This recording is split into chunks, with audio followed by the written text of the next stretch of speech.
Have you ever run into this problem? When you try to do a reverse export in Pinnacle, the software just freezes. Here's what happened to me and how I fixed it. I filmed a clip with my GoPro 10 and dropped it onto the timeline.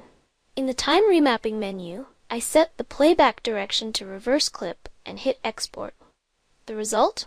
The program completely locked up and wouldn't export at all.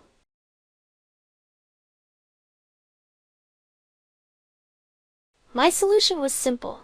Step 1. Export the GoPro footage normally first, so Pinnacle creates a new encoded file. Step 2.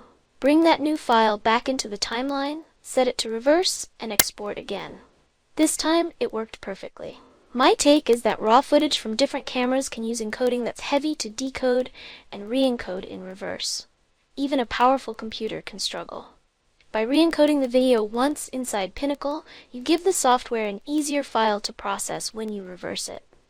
What do you think of this approach? Share your thoughts or your own tips in the comments.